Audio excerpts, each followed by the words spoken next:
Welcome to our channel. Today we how to configure card verification and fraud checks for online banking, complete guide step by step clearly.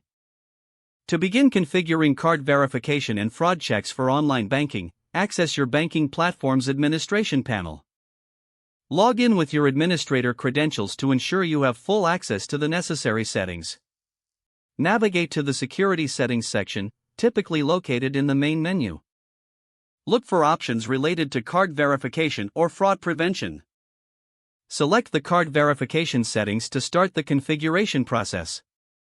Choose the types of verification methods you want to implement, such as CVV checks, 3D Secure, or Address Verification Service, AVS. Enable these verification methods to add an extra layer of security for transactions.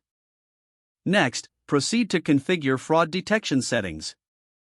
Review the fraud detection tools provided by your banking platform.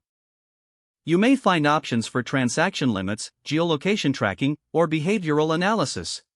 Set thresholds for transaction amounts that trigger additional verification steps. Implement geolocation settings to flag or block transactions from high-risk regions.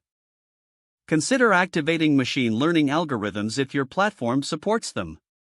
These algorithms can learn and adapt to normal user behavior, flagging unusual activities for review. Save all configurations to apply the changes to your online banking system. Test the settings by conducting a series of simulated transactions. Monitor the system's responses to ensure the verification and fraud checks are functioning correctly. Collect feedback from users regarding their transaction experiences post-implementation. Regularly review and update your fraud detection settings as necessary to stay ahead of emerging threats.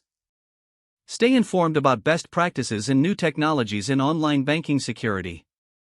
This proactive approach will help ensure that your online banking platform is secure and reliable for all users. If the page does not load, refresh the browser or try again in a private or incognito window. Make sure you are using the correct email address, then retype it carefully to avoid small typos.